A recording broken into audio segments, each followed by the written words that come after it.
Welcome to Unrestricted, the show where we hear from incredible women who live life on their own terms, who take care of their mind, body, and soul while building successful businesses and projects they love. The outdated views of success are not working. We've never been more stressed and unfulfilled as a society. And for many of us, we feel like there's something missing. But we don't have to follow the rules of anxiety-ridden burnout culture. We can focus on ourselves, our relationships, our well-being, and as a result, experience unlimited success and fulfillment with ease and enjoy every moment. I'm your host, Athena Simpson. I'm a serial entrepreneur and life and business optimization coach and educator who helps women uncover their superpowers so they can thrive at life and work without compromise. I went from being deeply depressed, self-loathing, and unhealthy to living an exciting and fulfilling life, running a business that I love. I feel stronger, healthier, and happier than I ever have before. It took a lot of work and exploration to get to this point, and I'm still learning every day. I'd love for you to find your own version of an unrestricted life with more ease, happiness, and fun. Every week, I'll be introducing you to a woman who went on an incredible journey to discover what would make her happy and the subsequent business or project that lights up her soul. Kicking off this season, you'll meet women who have six-figure plus businesses doing what they love. You'll hear the full, uncensored version of how they quit their jobs and then what happened next, including the breakdowns, crises, imposter syndrome, and how they kept going. Later in this season, we'll explore topics with experts and trailblazers on different ways you can optimize your life, from sobriety to finance to self-love and more. I want you to have an unfiltered view into the reality of transformation with clear, tangible takeaways that you can apply to your life and career or business to help you get more unrestricted. You're not alone in wanting it all. And I hope these episodes show you that you have everything inside of you to live the life you want. So put your phone into do not disturb, minimize any distractions, and let's dive into today's episode. Today's guest is one of the most fascinating women I have ever met. When you meet Linda, you would never guess the life she's had, which is why I'm so excited for you to hear her story. Often when we see someone that we look up to and admire, we don't often get a look into what it took for them to get there.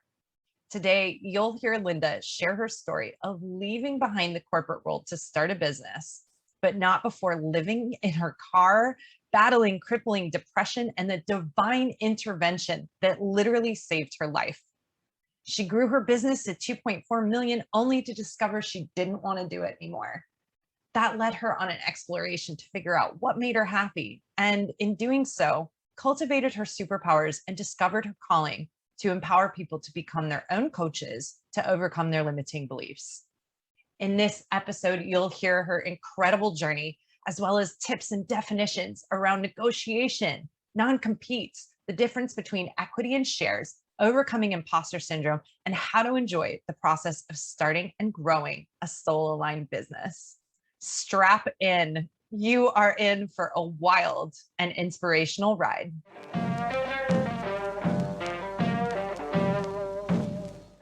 Hello, hello. I am so excited to have you here. Hello, Linda. Welcome to Unrestricted.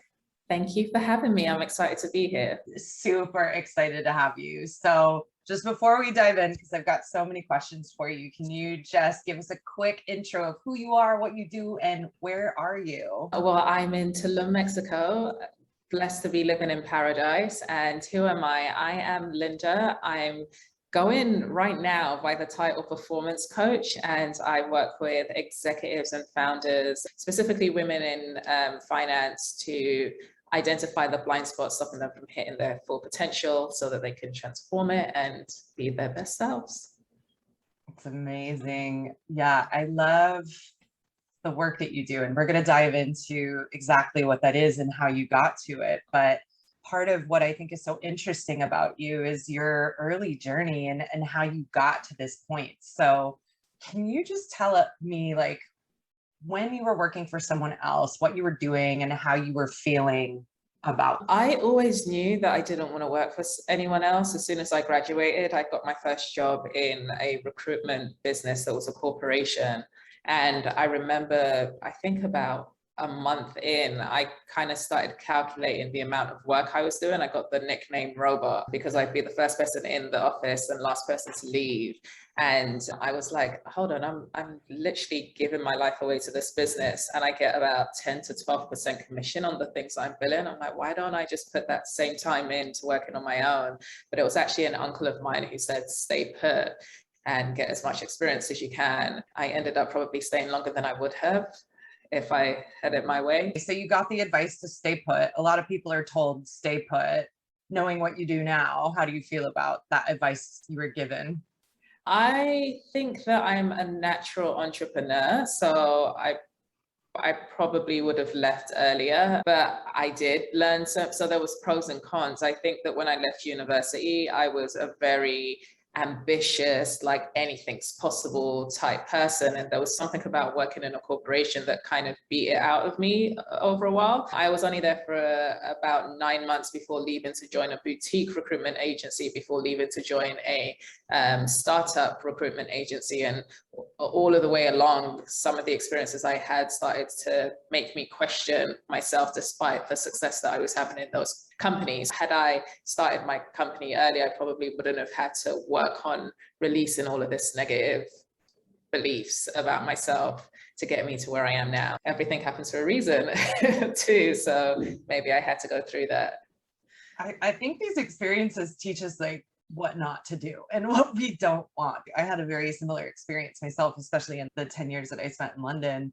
It was just like more and more, they were like dimming my light, dimming my light, dimming my light. And the things that are our superpowers are the things that people are trying to like tell us we shouldn't be doing, like being ambitious or being a leader or being outspoken or being direct, which we'll dive into a little bit more when we actually talk about what you do. But do you feel that the things that are actually your strengths were the things that they were trying to tell you not to use? I wouldn't say that they were telling me not to use anything, because whatever I was using was making the company money. It was more of the fact that I was made very aware of the fact that I was a Black woman, which didn't even cross my mind was a thing. I remember in the first job, the top biller at the time was billing 650,000 for the company, and he had got there in 2 years, which was record time.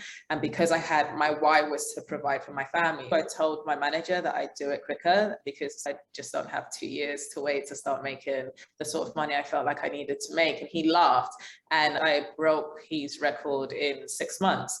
And I don't think he did too well with it. So he would sabotage me. I would get calls from clients and he wouldn't tell me. And then my clients would be angry with me because they were expecting me to call back. And I'm like, I had no idea that you even called. And he said to me one day, I'm really surprised you're successful, Linda. And I was like, really? Why? And he said, well, you know, you're Black and you're a woman. And I was like, well, what the hell does that have to do with success? So over the years, I experienced lots of different situations like that. The second company, I was working with someone who was really preppy that was on my team, and he would undermine me when I would try to give my opinion on something. And then I'm not someone who takes being undermined well. So I would let him know why I had the opinion and I would back it up with evidence. And then we were going to a meeting once, and I remember we were on the escalators, and then he said, Linda, I'm learning a lot from you. And I said, what are you learning? And he said, I'm learning how to deal with angry Black women. And I'm like, what is this Black woman thing? So it was those examples. I'm like, am I not supposed to be successful as a Black woman? So by the time I left to run my own business, I had all of this like, oh, they were working with me because I was in the company and I had white male colleagues I could hide behind. And there were situations where clients wouldn't respond to me. And then I would get one of my white male colleagues to email them, and then they would get a response. So it was just lots of different things like that that started breaking my belief in myself, rather than the company, except for the last one. That was the last straw. Yeah, he wasn't taking too kindly to the fact that I had a lot of ideas, and he would not listen to the ideas, and then I would bring it up in meetings with very important people in the market, and they'd be excited, and he'd get triggered by that. And he gave me an ultimatum that I either keep my opinions to myself or leave. And I was like, that's a choice. So that's where my journey started. It sounds really frustrating. It's incredible to me when people see someone achieving something and doing well, that they get intimidated by that and tear it down. We have this weird fucked up thing in society that it's like, oh, you're doing well, you're successful, you are smart, you're talented. Let me break you down so I feel better about myself. So I guess that's a good segue into what made you take the decision to work for yourself, and what happened. It sounds like you had a tipping point or a final straw. Yeah, so in the boutique company, after I left the corporation, I was pretty ready to start my own business. I got one of my colleagues that I was really close to join the company with me. And after a year of us being there, I was achieving the same as some of the senior partners, but I wasn't getting the promotion. So I was still like a junior, but operating at the same level. So I was like, I'm tired of waiting for someone to give me accolades for what I'm achieving. And I was talking to him behind the scenes about leaving to start our own recruitment business. But at the time, CEO was playing golf with his neighbor and was talking about how he wasn't supposed to hire us. He would only hire people with a minimum of 5 years experience. And I had 9 months experience when I joined. So he was saying that he's got these young bucks in the company and they're the future of the company. They're doing so well. So the neighbor went to poach him to say, we're thinking about starting a recruitment business. We'd love you to join as a partner. And he said, I'll only join if Linda joins. So when I met with the founders, to me, it looked like a great opportunity because I got to be incubated in a startup business. I would get to learn how to grow a business from scratch. I'd get a salary. So it was like the safest, risk-free way to starting and growing a business. So I joined, but I joined on the basis that we would bring our recruitment experience if they gave us the business experience. And that's not what transpired. So they wanted us to be these cash cows and go make money, which we were doing. But every time I would ask, can you tell me about how a company is formed? And I would get kind of pushed away. And even though I was a partner and I had equity in the business, every time I would try and bring my recruitment expertise, which is the reason I was there, one of the partners that was active in the business would shut it down. So we would have meetings with industry thought leaders. These are actual people in the market. So let me see what they think about my ideas.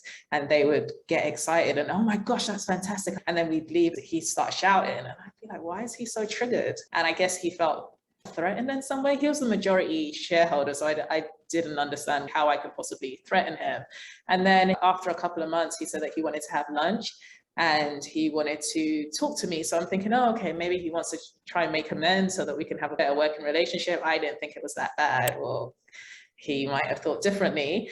And we went to lunch and we started off with all the pleasantries. And then he said, so Linda, I've been thinking, we've been clashing recently. And I think one thing you have to remember is that I'm the founding partner and I own the majority stake in the company. So my decisions will always go. So if you want to stay here, we appreciate your talent, but you will have to keep your opinions to yourself or decide whether this is the best place for you.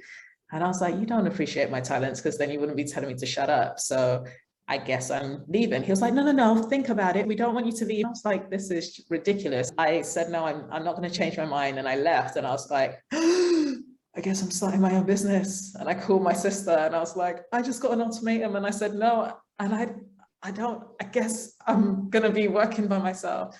And a partner that joined with me, he called me and he was fuming. How dare you make that decision without me? You've left me. We came here together. And I was so confused because I wasn't planning this. That's how I guess, started the entrepreneurial journey after I had a little bit of a mini breakdown, like what is going on in my life. 4 months before, I had ended my wedding 4 months before the day. I went from being engaged to be married to being single, now jobless, now probably having to move into my mom's house because I couldn't afford to live by myself. So it was a whole bunch of things that kind of led me to a little bit of a breakdown before I was able to fully come out of it. But I made the decision that I'd never give anyone the power again to give me an ultimatum and try to control how I show up just so that I can have a job.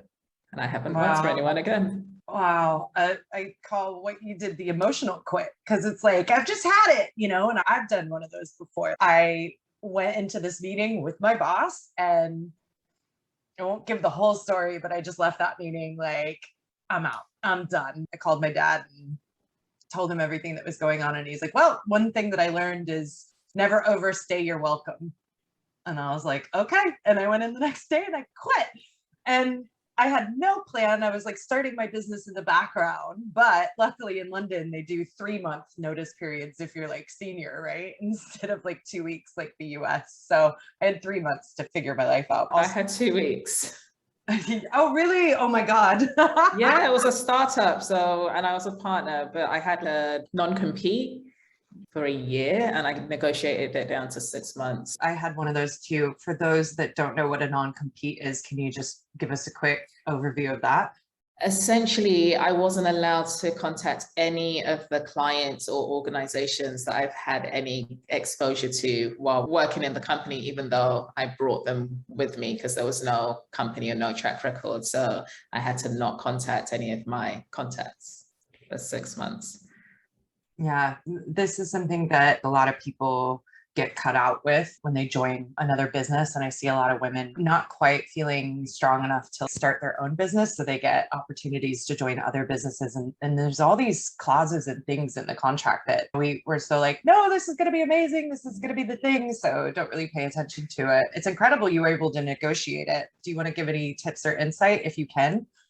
So what I always do is, regardless of whatever I'm feeling, get into the shoes of the person running the business. And I was able to acknowledge what I was walking away from. In the, I guess, 5 or 6 months I'd been there, I was generating 13,000 a month for them. So my salary was covered by the money I generated, and I hadn't been there enough there was no shares that I got from the 5% of the company that I own. So it was more really about me positioning to them, listen, I don't want to leave on bad terms. We might be able to collaborate in the future. I'm not opposed to that. In terms of what I feel is fair, I'm walking away from everything that I've set up. All I ask is that we haven't even been going for a year, so it doesn't make sense that I have a whole year that I'm not allowed to contact people, considering we didn't have any track record. So it's just really having a logical, grounded conversation. And they were like, absolutely, it's fine. And I think they also gave me commission for a month or 2 from the money that I was generating. Awesome.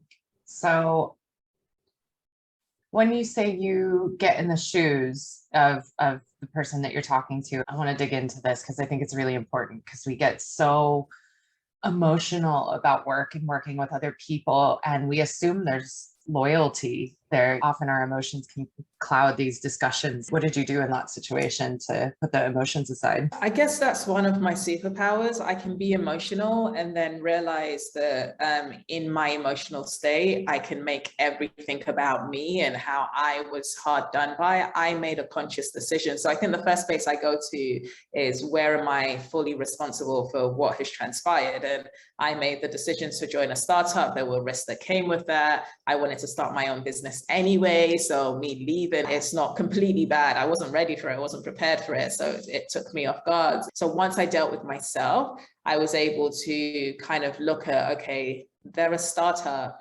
They hired me as a partner. I'm supposed to get commission and shares from the money that's coming into the business. In a short period of time, I'm making 6 figures for them. So they haven't lost any money from hiring me. We're going to be working in the same market. I don't have experience outside the market. I started looking at, okay, how could it be beneficial for them to have a good relationship with me? And I was like, well, they know what I'm capable of. Even though he was triggered, he saw the types of relationships I was able to cultivate, even through his contacts. So he doesn't really want to be on bad terms with me. So I was pitching it more of a, okay, like, how can we work together? How can we look at what's fair for you, what's fair for me, so that there's no resentment on both sides? What do you think you need? And just kind of hearing him out, and then saying, okay, well, this is what I feel that I need, which is fair. And usually my requests are not unreasonable. And it's usually a yes. Even in the boutique company, I was the first employee in the 5 years that they were operating to negotiate working a 4-day week. But I was working a hell of a lot of hours. I proved myself after 3-4 months that I put in work. So I just went straight to the CEO, and they were like, how did you do that? Like, it's just a reasonable request. Like, you've seen what I do. I work way beyond what I'm supposed to. And sometimes I get really tired and I can't operate for you the best way that I can if I'm tired. So I just need that day just in case I need to rest. And of course, he said yes. I think a lot of people assume that there's going to be a certain outcome which stops them from having the conversation in the first place. Whereas if they are able to speak from, all right, if I was the employer, how would I want someone to come to me if they had this request? And that's how you can get into their shoes and then position it in a way that they can see the benefit for them. Yes, absolutely. I'm so glad you're dropping this. If you are approaching someone as an injured emotional person, rather than like, okay, this person's running a business at the end of the day, it's business. How can I frame this in a way that's of benefit to them? And if you can do that, and also just speaking up, you don't get what you don't ask for. So you end up like building these resentments up that we're not getting something, we're not recognized, we're not getting the time, our boundaries are being crossed, but we're not asking for it in the first place. We can ask for it and say, this is why it would be a benefit to you. So yeah, thank you for sharing all that. And I'm dying to know what happens next. But first, I want to ask you to explain the shares, the equity, the vesting, because I think it's really important to understand if you are going to join a business, what that looks like. Yeah, so in the boutique company, the CEO gave share options out to everyone, and share options sometimes gives you a false sense of ownership because you feel like you own equity in the business. So the difference is equity is a piece of the pie. Shares is a proportion of the profits that you would get if the company sells. So you can hold on to shares and be in a company for 10 years and leave and not realize those shares. So the shares only get activated when the company sells. I remember in the boutique company where like, I want to leave, but I can't because of my shares. He's still running now. And this is how many years ago? Probably almost 10 years ago. People holding on, expect the CEO is going to exit, and he doesn't have to. And if he doesn't, then no one gets to realize their shares. Whereas in the startup, equity was whether I leave or not, or we sell or not, every single year, my proportion, which was 5%, I would get 5% of whatever profits we made. So if it was a multi-million-pound business, I'll get 5% of whatever we realized in terms of net profit. And that's the difference in terms of how it works. Yeah, and oftentimes when you're told that you will get equity, there's this thing called vesting, which it's like, oh, you'll have 5%, but you need to work with the company for like 2 years before you actually get entitled to that, right? So just really trying to understand the terms. If you do go into a relationship like this or a situation like this, like what does that actually mean? Because I think as women, often we get intimidated by a lot of this stuff, the finance stuff, the business stuff, you know, but like asking questions, being curious, understanding what that means. What does a non-compete mean? What does the equity mean? Is it going to be incremental? Like, will I get a certain amount after each amount of time? Because often these can be used against you. And then you kind of feel stuck, like the example of the company who people aren't leaving after 10 years because they want the shares that they feel like they're entitled to, that they put into the business, maybe took a reduced salary because they thought it was going to be a benefit to them, right? Yeah, every situation is different. And I think, again, this is another thing that people have a fear of questioning. So asking, what does this mean? That's what I did when I went into the boutique company and sat with the CFO and said, are you happy to just explain this to me? And I thought that shares was equity. And I was like, oh, so every single year I'm going to get a payout based on what the whole company does. And he was like, no, it doesn't work like that. And he broke it down to me. And likewise, when I joined the new company and they were like, we'll give you 5% equity, I was like, are there any terms? But because it was a new business, there wasn't any kind of, you have to work a certain amount of time or anything like that. It was, we're starting this business together. So again, it's going to be different in different places. Yeah. Okay. So I've been keeping everyone in suspense. You made the emotional quit. You had 2 weeks. You were going to start your own business. What happened next? I fell into depression. I got depressed. I was just kind of thinking, how did my life get to this? I was on such an upward trajectory from going from corporation, boutique to partner of a startup business. I was 25 years old. I'm earning way more money than any of my peers. I was taking care of my family. And now I've put myself in a position where I'm leaving. I think I had like 5,000 in the bank because I had paid for my wedding and there was a lot of things that we couldn't get our money back for. So it's like, I can't live by myself in London with 5,000 in the bank, pay rent and afford to start a business. So I had to move in with my mum. But at that time, I wasn't getting on with her because I was blaming her a lot for some of the things that I had gone through as a child. I didn't really have a childhood. I'd been working since I was 8 years old. So it was just too much at the same time. And I didn't think that I was a candidate for depression. I was too strong, too independent, blah, blah, blah. Depression doesn't care. But I just woke up one morning and I was like, I feel horrible. I had had a small bout of depression in the boutique company. It only lasted 3 months. And I thought that I was good on that. And then when I fell into it again, it felt like it was going to last forever. And I was just like, if this is my life forever, I'd rather not live. So I had a couple of suicide attempts that failed. And then I was really angry about them failing. I remember having a conversation with God, like, you keep interrupting me. If I'm not supposed to die, just help me figure out what this depression thing is so I never experience it again. And I think that's when my journey of transformation truly began and kind of led me to where I am now. But ended up moving after the second suicide attempt. I ended up moving out of my mum's house into my car. I had a cream Mini Cooper, and I'm pretty tall. I'm 5'11". I was trying to sleep in there. It was pretty scary. Stayed in there for about 3 weeks before I got a council house. Thank you for sharing. Depression, as you said, it is something that can happen to everyone. And I think it's even harder when we're seen as like strong, independent women. We're helping everybody else. So even feeling even more lost when this happens. I definitely have had my ups and downs with depression and started my journey realizing I was deep in depression. So I'm curious, was there a switch that flipped? What was that thing that gave you enough space just to be able to make a move to try to overcome? It was interesting. I would have these like anxiety attacks that would happen.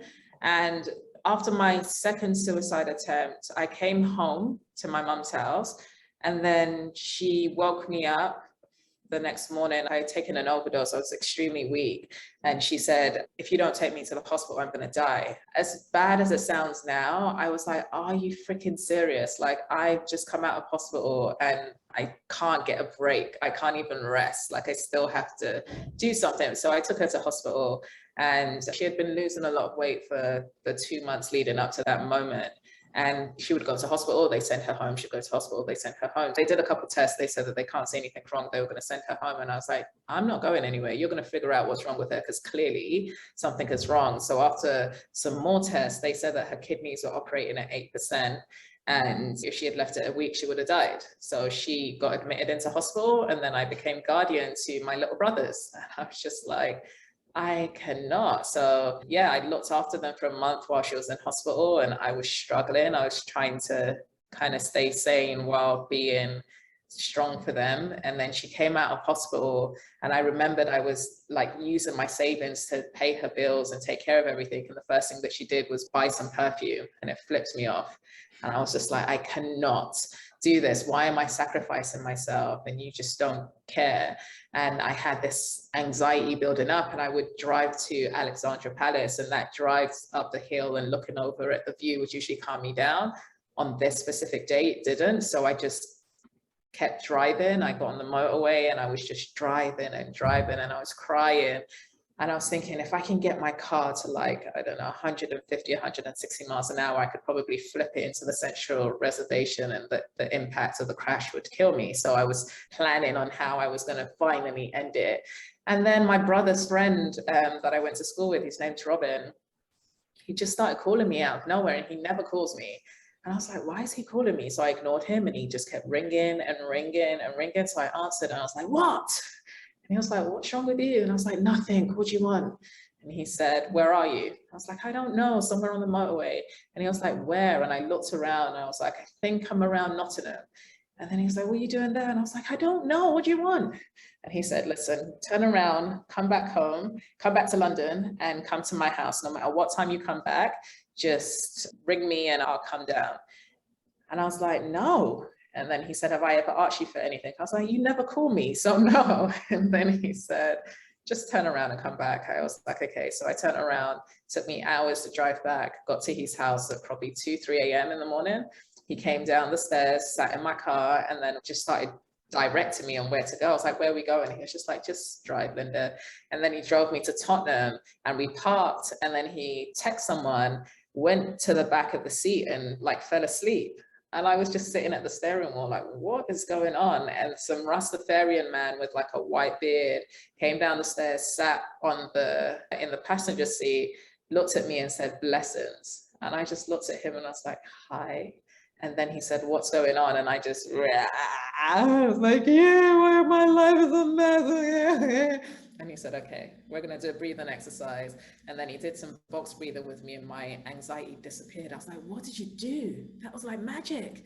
And then he was like, okay, now tell me what's going on. And we spoke till 5 a.m. in the morning. And then he said, go get some rest.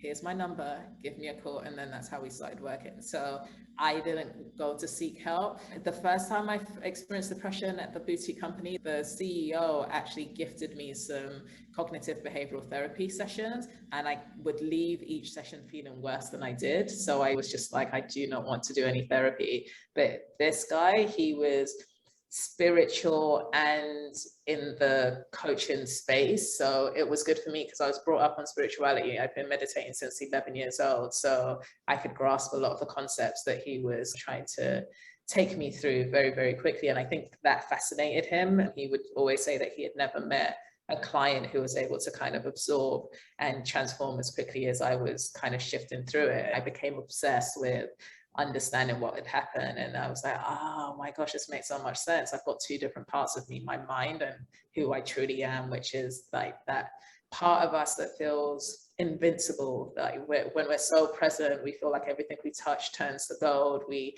have these big visions. And I saw how my beliefs from the past had become this kind of shelter around that higher self. And that's how I started to shift my business. Every time I would work on myself, I would see the results reflected in my business. So, and now I teach other people how to do the same thing. What a divine intervention. Your brother's friend literally set you on this path to have such an amazing life now. What you were saying about CBT, I just want to touch on before we dive into the first business. When you're looking for support, when you're looking for a therapist or a coach or a mentor, the importance of feeling like it's someone that gets you, right? That you can work with. And I think so many people go to a therapist and then they feel worse and then they think it's something wrong with them, when really it's just as important as a relationship. You're not going to vibe with everybody. Their method isn't necessarily going to work with you. It doesn't mean that there's something wrong with you.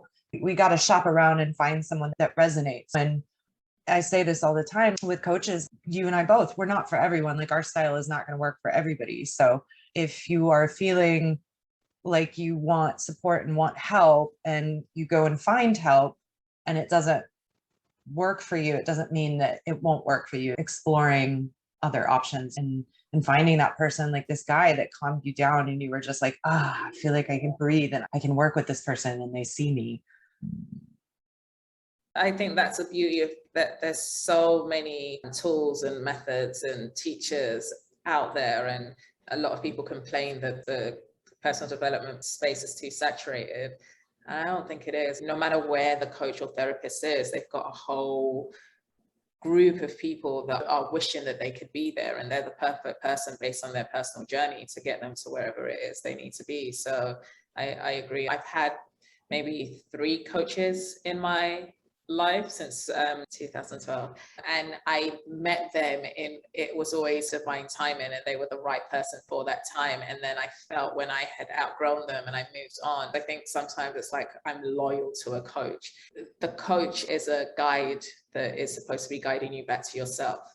So the loyalty should be to yourself. And if you've gotten to the point where you're not finding that that person is helping you access the deeper versions of yourself, there's nothing wrong with appreciating them and saying, I'm ready to move on. So yeah, I think sometimes we find ways to stay attached, and there's no need. Yeah. And it's okay to shop around. It's okay to try different people out and try different things out and see what works for you. Okay. So you had a 6-month non-compete. You started working with this coach and you started a business, and it's not the business you're doing now. So tell me about the business that you were doing back in London. and how that went? I stayed in recruitment. I started a recruitment business. It didn't go well for 18 months, and it was because I was getting in my own way. I had this belief that as a Black woman, no one's going to work with me. And even though I had relationships in the market, I would get meetings, but I think that fundamental belief was affecting how I was showing up in the meeting. So they would seem like they went well, but for whatever reason, they'd say that they had some contracts for me, and then all of a sudden the project has been pulled, or I would actually secure some work and I'd start recruiting for the jobs, and then they'd give it to another agency. That run of bad luck had never happened before ever in my career. And I was like, why is it that I was able to make these companies so much money? And then now that I'm by myself, I'm struggling to even just cover my costs. I've been supporting my family since I was 8 years old. So I felt like all I was good for was supporting people and taking care of people. So when I fell into depression, I cut them off for a year. And then I started my own business. I was able to put the pieces together eventually, that when I was making money in those companies, my why was my family. And now all of a sudden I'm trying to work in my own business, and the only person I'm making money for is me. And I don't feel like I'm worth anything because my worth was what I did for others. So how could I attract money if I didn't feel worthy? I did do the whole, oh, maybe it's because I'm Black and I'm a woman. It's a white male dominated industry and I don't have a brand. Once I finished all of my excuses, I was left with me. And then I was like, okay, duh, this makes sense. I'm not a vibrational match for the abundance I'm trying to attract. So I've got to do some inner work. I hated every inch of me. I hated my height. I hated my lips. I hated my forehead. I hated the way that I talked. I hated the tone of my voice. I hated the way that people said that I made them feel when I thought I was being honest. I hated everything about me. And so I was just like, how the hell am I supposed to change the way I felt about myself? And even my coach would try to work on it. So we would work on family stuff, and I was fine with moving past that. And then he'll say, okay, let's work on your self-love. And I would argue with him. And he said, Linda, it's really fascinating how defensive you get when I want to work on helping you love yourself. Why don't you want to love yourself? And then I thought about it and I was like, why don't I want to love myself? And then I thought, in college, when I hated myself and I thought I was hideous, the girls in college didn't like me and said that I thought I was all that. So if they think I'm all that when I hate myself, then people are definitely going to hate me if I love myself. So that was the subconscious logical reason that I just didn't want to go there. And then when I realized that, I was like, okay, so I've been in my business for 18 months. I'm not making any money. So the choice is that I keep myself humble by hating myself so that I could be palatable for people, or I love myself and actually make the hard work and effort I'm putting in result into something.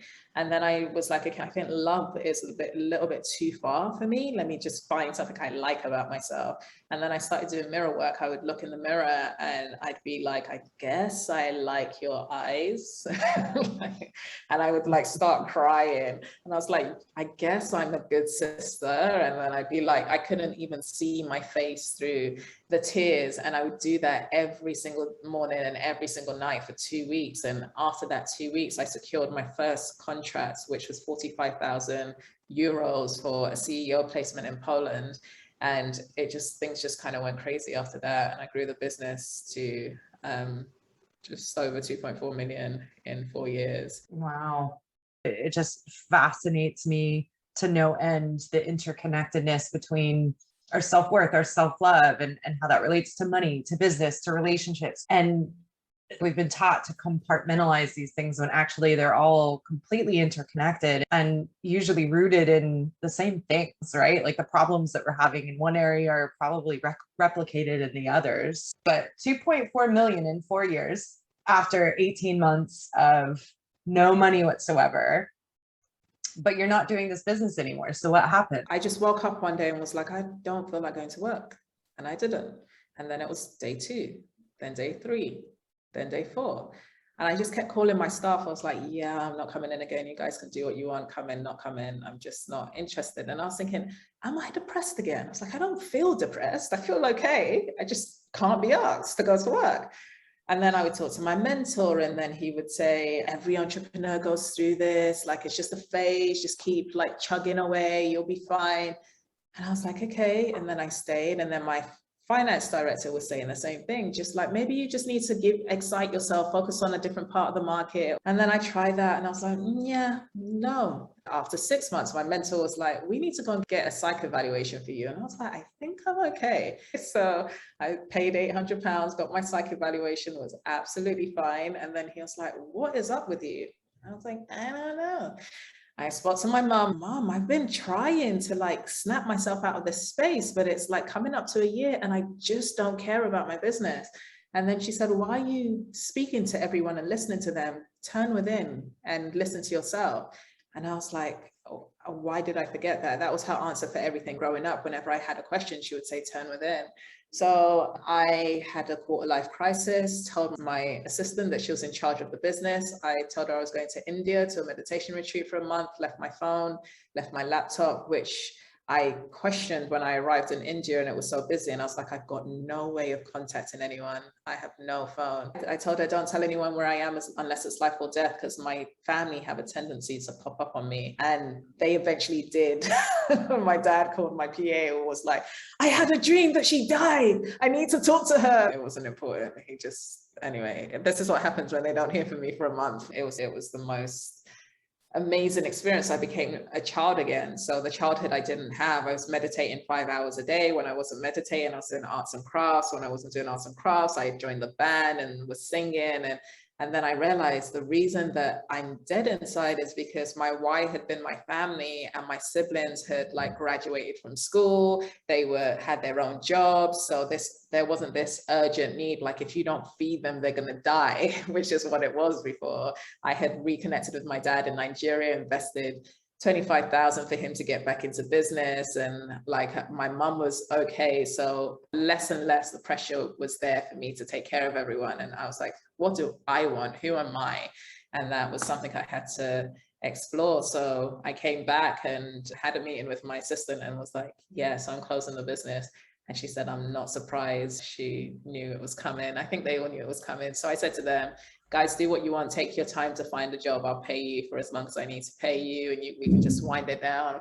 I looked into selling the company, was told that because it was still reliant on me, I would have had to do a management buyout, which meant that I would have to stay for another 2-3 years. I was like, no, I'm done, like now. So yeah, I just decided to just let the contracts wind down, and I traveled the world and tried to find my purpose, and here I am.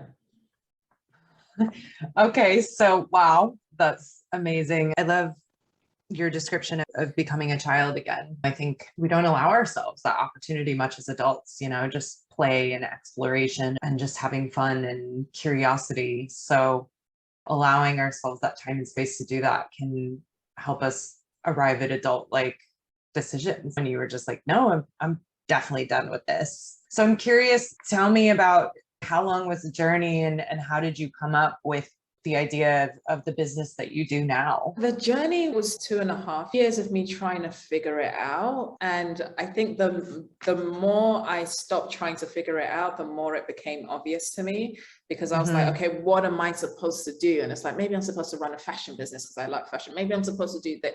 And it was just hard. And then one year, I think it was 2017, I set my intention word as surrender for the year. Careful what you set your intention word as if you set words, because everything that had to force me to surrender happened. I felt like I was getting slapped in my face from every single angle. My mum died. I had to become legal guardian to my little brothers. The council was trying to kick them out. I had run out of money. I had to figure out how to become a lawyer so that I could represent them in court. One of them was in prison. The other one was running after me with a wooden pole to beat me up. The other one had been kicked out of mainstream school and was in a behavioral unit, and they were trying to put him in a psychiatric ward. I had to, all of a sudden, was responsible for a really large dog. And I was just like, what's the actual? But it was good. To me, that was my coaching boot camp, because I turned that situation around. And there is not a single person that can faze me after going through that. And I was like, hi, sometimes in hindsight, you kind of realize why things needed to happen. But yeah, I went to an event called A-Fest, and I met a lady called Lisa Nichols, who was in the movie The Secret. And she had me in tears in the first workshop before the event actually started.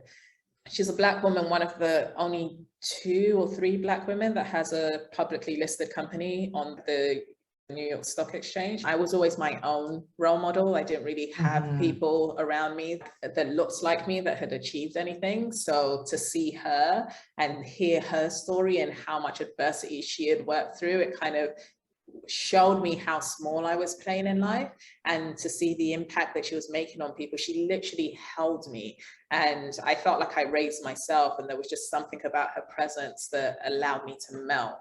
She did this mini huddle where she was answering questions and she upsold her programs, and a VIP day with her was 25,000. I was like, I've got it. So I invested 25,000 to work with her for 6 hours, flew to her home in San Diego, met her mom, met her son, and she's still in my life. And I think that was a pivotal point, because she was sort of saying to me that, like, your story needs to be heard, you need to write a book, you know. And I'm like, nah.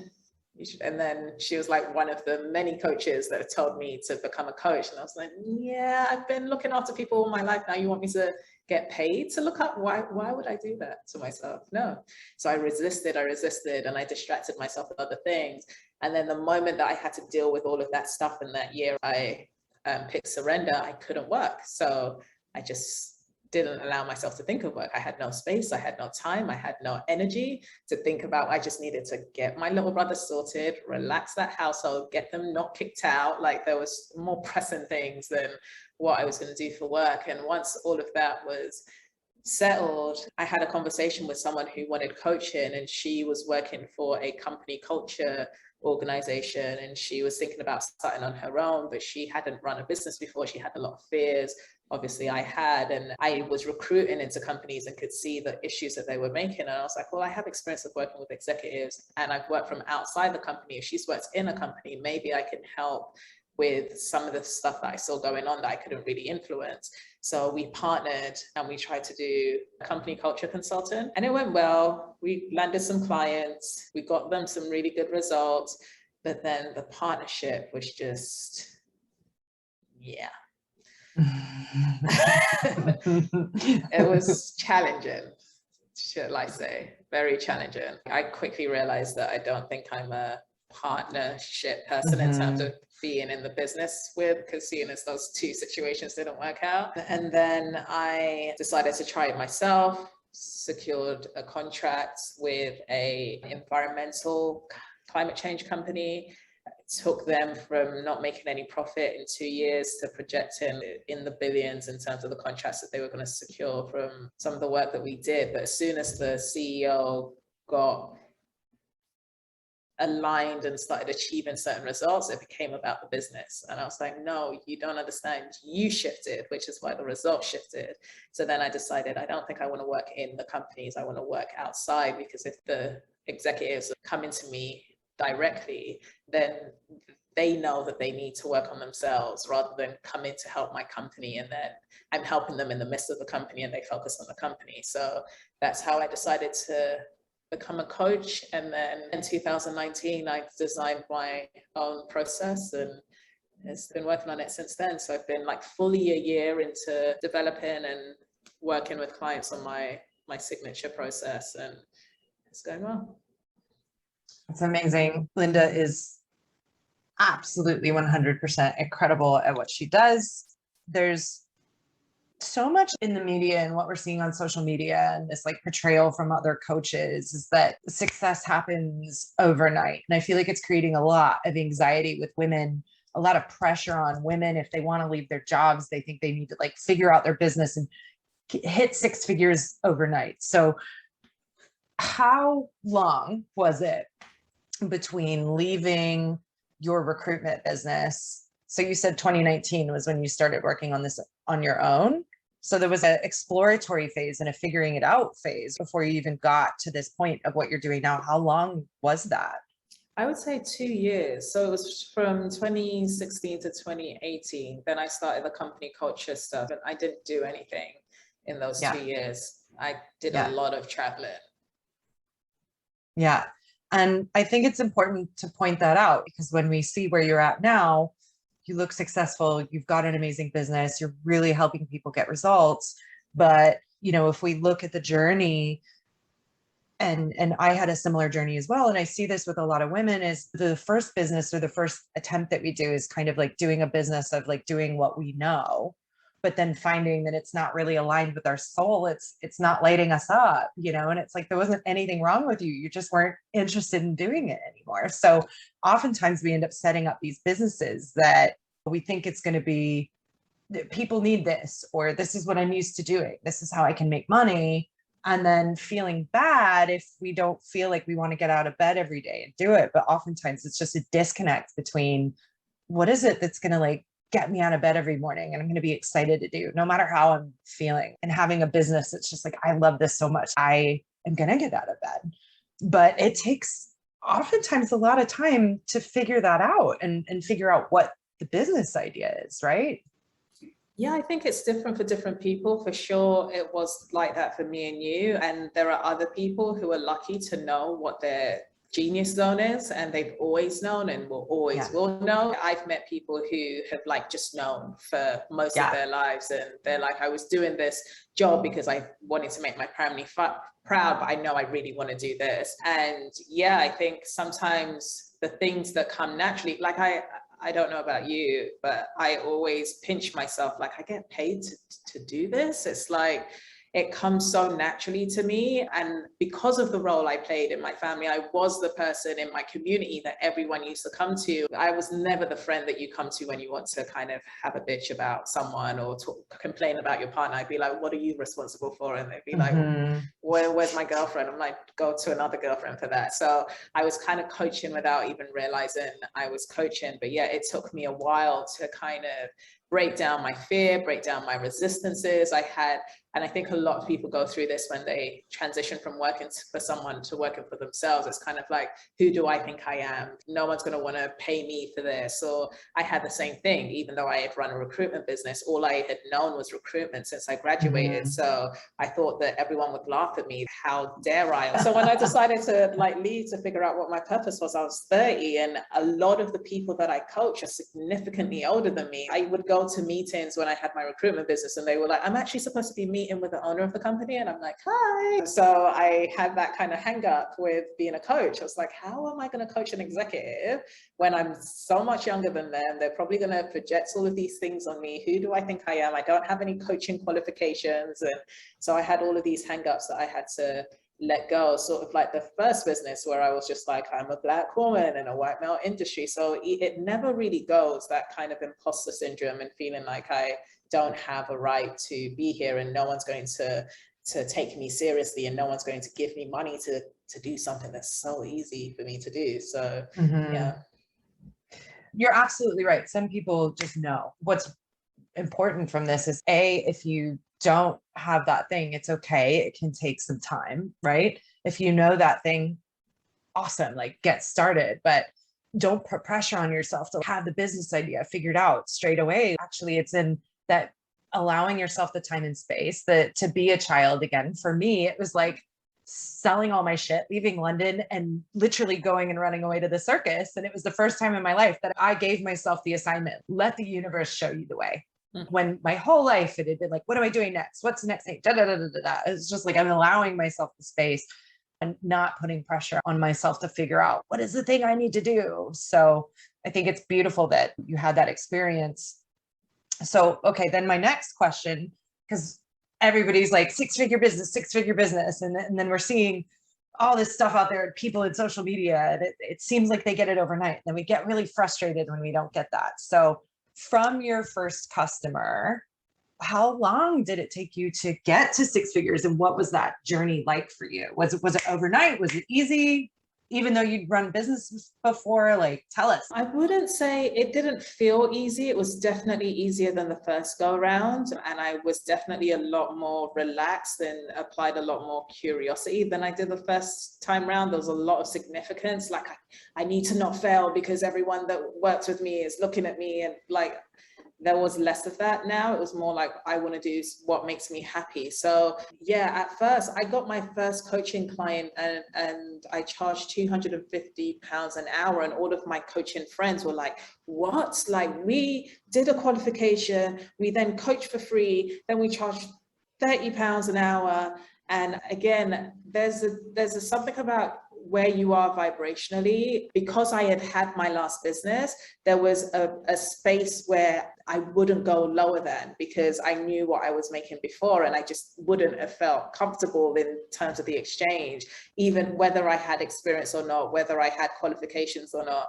But I had met through AFES people that were charging 100,000 to coach with them for 6 months, or 750,000 to coach with them for a year. So I knew that I was a drop in the bucket compared to what other people are charging. So I think also perspective plays a huge part, because if other coaches are going to coaching school with other coaches and they're all hearing that you charge nothing for your first few clients, then their expectation is there. Whereas my expectation is, okay, I've run a business before, so there is a certain amount of money that I'm happy to exchange for my time. I'm surrounded by people who are charging way more, and I don't feel comfortable charging that because I don't have any track record yet. It was pretty easy to secure my first client. I don't know why. I did a terrible webinar looking at it now. It was terrible. I don't know why she signed up. So I had 50 something people register because I promoted it on Facebook. And I think because it was new, a lot of my Facebook followers signed up.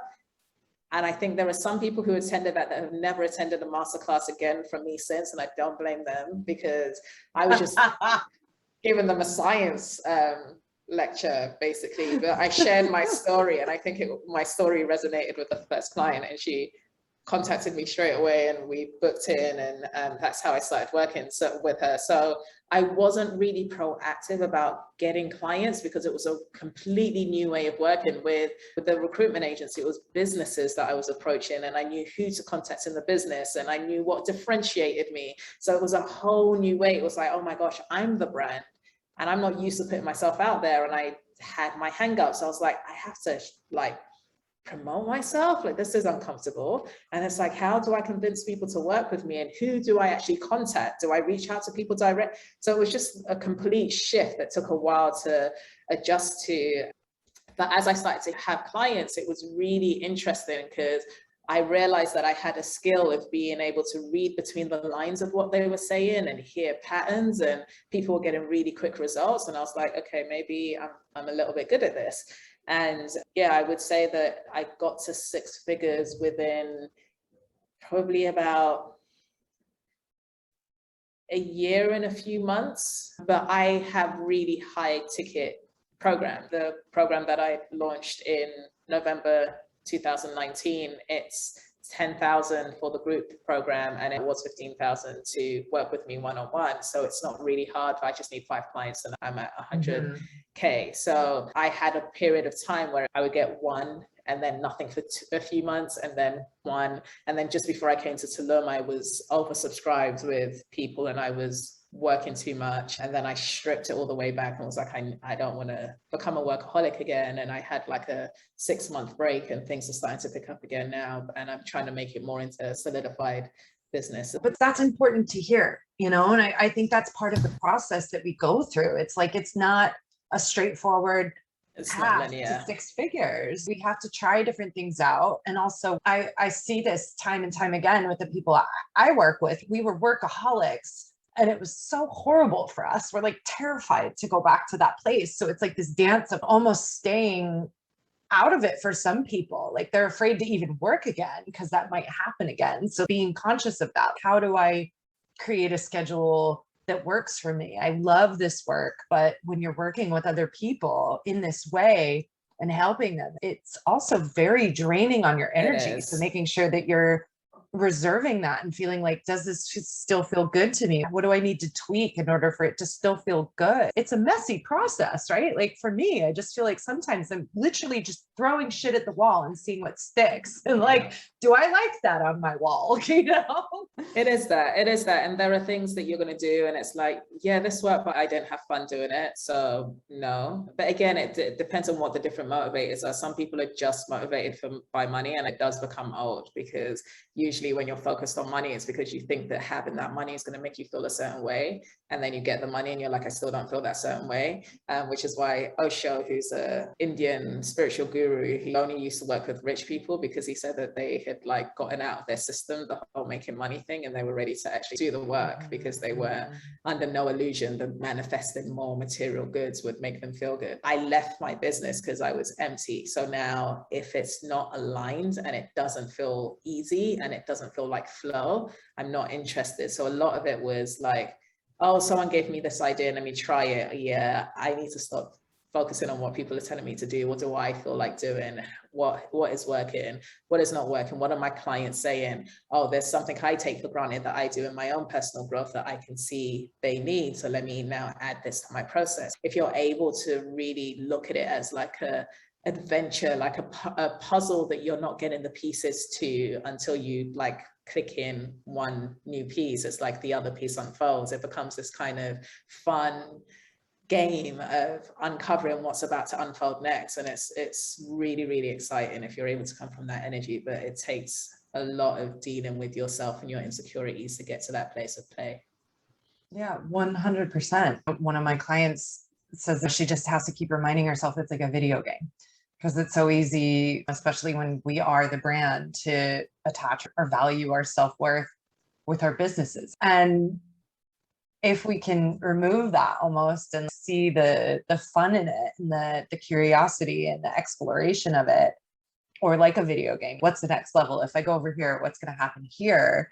Then we end up creating a business that's in alignment. But to your earlier point that you were making about the why and having that shift, before you were driven by supporting your family, and then when that was removed, it was kind of like, well, what is my purpose? So much of our goals, these things that we're trying to achieve, or the resolutions that we set, they're like outcomes. It's like, I want to earn this much money. I want to have a house like this. I want to have a car like this. I want to look like this. And these are all outcomes, right? Rather than like, what is it genuinely that I want to feel? What is my word? For me, it's superhuman. That's what I'm striving for. And everybody needs to have their why. And then it's like, okay, well, in order for that, how much money might I need in order to get to that place and be happier? It's like the money that then just becomes a part of getting you there, rather than I need to earn money in order to be successful.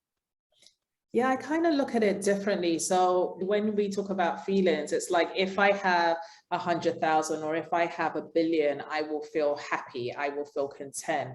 So it's like, okay, well, why am I not feeling that now? Because every single person can sit by themselves and have a happy memory, and they feel the emotions and the physical reactions from that happy memory. So your brain doesn't know the difference between whether it's happening in the future, whether it happened on the past, or whether it's happening now. And when we can generate that feeling now, then naturally we're going to see things, because there's a part of our brain called the reticular activating system, and it works by listening to what's of our highest importance and filtering out all of the information that's coming in from the world to us. So if we decide I want to buy a white Mini Cooper, we go out and all of a sudden everyone's driving a white Mini Cooper. They didn't decide to just buy a white Mini Cooper because you're buying it and they wanted to get there first. Your brain knows that that's important to you, so it filters out the information to have that. So if you can connect to the feelings that you want to feel when you have that, then your vibration will be, I am a billionaire already. And guess what? You're only going to see things akin to what a billionaire sees, and you'll show up in conversations, you'll create opportunities, you'll come up with ideas, because you're now training your brain to align to that. So it's less about having something outside of you that you're striving for. It's how can you embody it in the now and create from there, which is what is going to accelerate your ability to create it. But you won't need to create it. It just kind of happens as a default because you already feel the feelings if you had it, if that makes sense. Yeah, I love that. That's an amazing segue. Actually, before we sign off, tell us a little bit more about what it is that you do and how you work with people. Yeah, so what I realized is that through working with people before, with all of the personal development work I did, I was always being told that we have multiple beliefs and we have multiple patterns. And what I realized with my clients is that they would come to me to talk about relationships or finances or their self-esteem, but they were saying the same things, or they were showing up the same ways, or they were feeling the same things. And I was like, they think it's a completely different situation. I'm hearing the same pattern in all of these things. So what if we only have one pattern?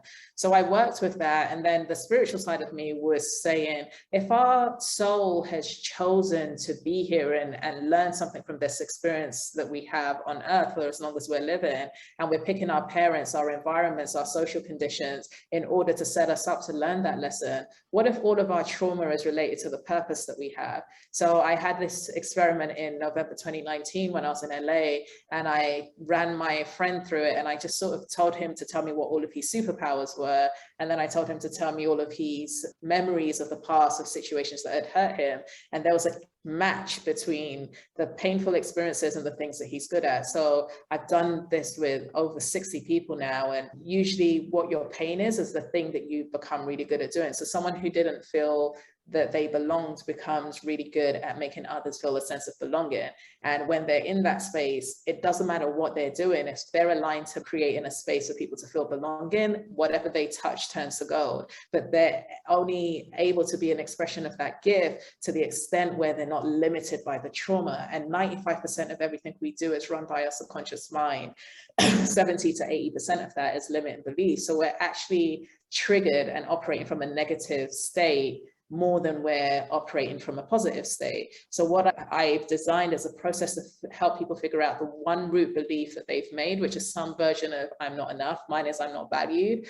Other people's is I'm not respected, I'm not supported, I'm not cared for. And based on that root belief, they create their defense mechanism to protect them from experiencing that pain. And that protection mechanisms helps form their purpose, but it also forms their personality, and it skews the way they look at life. So they don't actually see life as it's unfolding. They see it through the lens of they're not enough. And that stops them. It just constantly affects their relationships, it affects their finances, it affects everything. So by whittling it down to this one root cause, I train people how to become their own coach so that they can constantly figure out when they're operating from their limiting beliefs. And I give them tools to break through that pattern and step outside and create from their purpose. And every time they do, they interrupt the neurological pathway of their pattern and create new neurons that are more aligned to that higher self, that full power zone. And once they do that, literally things start shifting in their lives really quickly. So it's a 3-month process. It's called a power program. But I also, for people who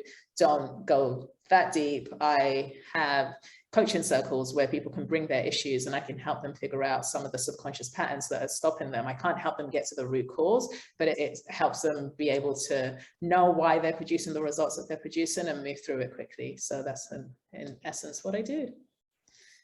Yeah, it's incredible work. I have had the pleasure of being able to be coached by Linda in these coaching circles, and it's more powerful than some of the stuff I've experienced in my life. So I highly recommend checking out her coaching circles. She runs them online as well as in Tulum. She also has some master classes to go deeper into this stuff that she's talking about with your mind and how you can reprogram it, and explaining kind of the concepts behind the way she works. So I highly recommend taking up some of this stuff. Linda, where can people find out more about the work that you do and join some of this stuff? Yeah, so my work has been going from referrals and recommendations. And so the best way to get in touch with me is via my Instagram account, where there'll be links to the different masterminds I run, and you'll be able to sign up for any of the coaching circles. It's at Linda Mbagwu. It's spelled Mbagwu. If you're into learn more, if you want to join the online one, and if anyone wants to email me and book a consultation call, it's linda@brandbybeing.com. I'll put this all in the show notes under the episode too. So definitely go and check her out. What a fascinating conversation. I could talk to you for hours. So I feel like maybe there's like a round 2 that we need to go through. I would love to keep talking to you about this, especially the mind work and everything. You know, I'm like super obsessed with optimization. But just to round us off, could you define what your perception of living unrestricted is. Yeah, well, in alignment with the work that I do, it's really learning how to identify your limits so that you can operate outside of them. Because when you're not operating within the limitations of your mind, anything is possible. I always end all of my posts that I write with, "You're more powerful than you know," because you have no idea. The most powerful you felt, you haven't even experienced your full potential. For me, living life unrestricted is living on the edge of your comfort zone so that you can break past those limits to meet a new version of you all the time, because there's a whole new world that you create from that place. Got chills. I love that. I love that. Linda, you are incredible. I am so blessed to have you in my life. Thank you so much for coming on. I'm sure everyone listening is feeling super empowered and excited right now. And what a journey you have been on. So thank you for being real and opening up and sharing where you've been. I can't thank you enough. Thank you so much for having me. It's been so fun. And yeah, I look forward to part 2. Yeah. Thanks so much for tuning into this episode of Unrestricted. If you enjoyed today's episode, please take a minute to leave a review or give me a little shout out on Instagram at athena.simpson. If you'd like more content from me on getting unrestricted, sign up for my newsletter, where you'll get an email from me every week with the 3 things that I've been devouring to optimize my life and business. It might include hacks, tips, experiments, resources, books, podcasts, and more, all to help you get more unrestricted. It's totally free and you can unsubscribe at any time. So go ahead and sign up at athenasimpson.com/newsletter. Thanks again for tuning into today's episode. Join me next week where we'll meet another amazing unrestricted woman to get inspired on how you can optimize your life, business, and career to thrive without compromise. I'll see you next week.